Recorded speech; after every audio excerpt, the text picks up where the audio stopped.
Hi guys, I'm João, And I am Rodrigo. and we are going to talk about the Eurocentrism as a perfect aspect of the contemporary society. And how it affects us as a stereotypical and singular vision. It is common to hear phrases like, in Europe things are better, they live better abroad, or Europeans who have a good education, among others, extolling the most diverse supposed European characteristics. But many of those who speak these phrases have no real knowledge about life in Europe. These statements are common sense. Europe is better than here is usually the only idea behind these phrases. It is not a base of information and data that affirm European superiority in some aspects, but an affirmation that is taken as true under any circumstances. It is justified only with the statement that in Europe it is better. Simple. This idea is repeated several times throughout the formation of the individual who lives in what is the third world. This statement is heard all the time. It becomes unquestionable, and when we talk about science, this idea is applied again.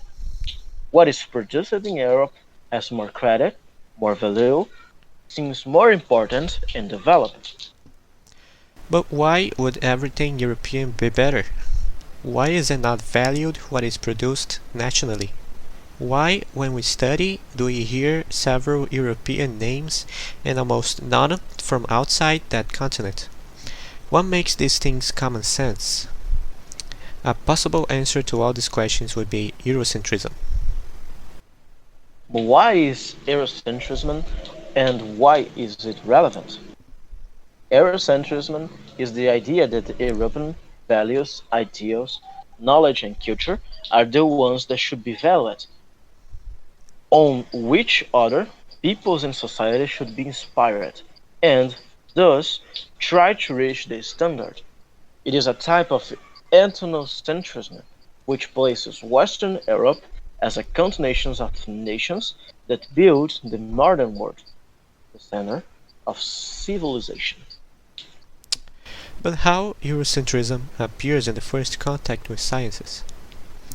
If an analysis is made of what is taught and how it is taught within most schools, one can see several reflections of Eurocentrism. The very structure of the rooms is an example.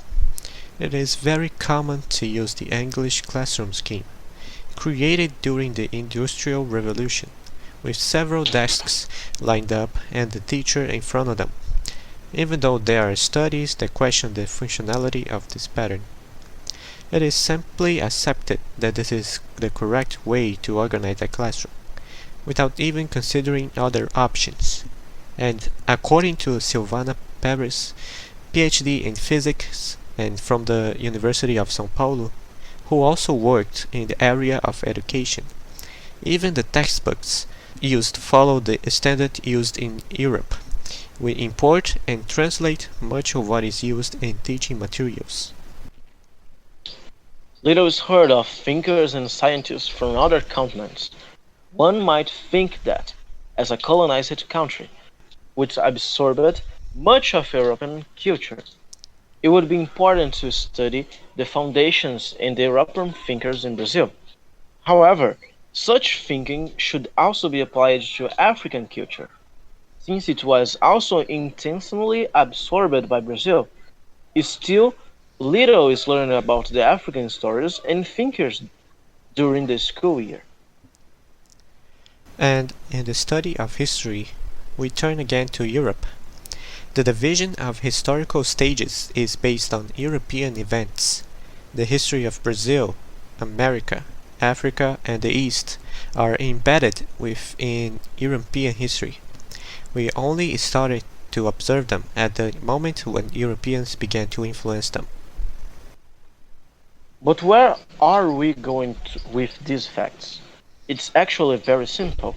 It's to prove the performances of this force within our Brazilian context. The influence of Eurocentrism is remarkable in the understanding of science in general. What kind of science is valued? What are the theoretical bases used? How studies are organized? Their methodology? What comes to mind when you hear the word scientist? All this is influenced by this. The very idea of what science is seen as an European creation, modern science, which dates back to the 16th and 17th centuries with the scientific revolution, is credited only to Europe, not considering the influences of other cultures over time. Historians and social scientists currently no longer believe that the Renaissance and the Enlightenment were exclusively European invention, but a vast range of hybrid global knowledge that arrived in Europe and were processed and elaborated there.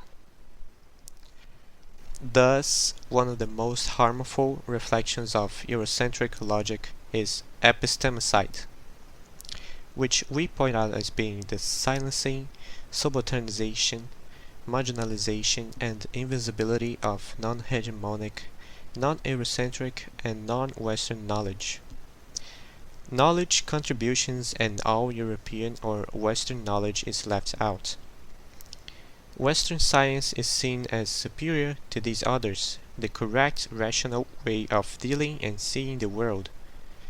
Coutinho, a scientist and teacher, converges to the same point, adding that, together with the aforementioned universal vision of history and the idea of progress, the European vision, which places its way of producing science above other types of knowledge, it strengthens the imagination of superiority and universality of Eurocentrism, based on its specific experience. That is, it presupposes that its development model is universal, as if there were a right and a wrong way of living and thinking about the world. And bring into our context a monochromatic vision that influences people with their ideas and bring a generic singular story, where the European is perfect and therefore becomes a good influence.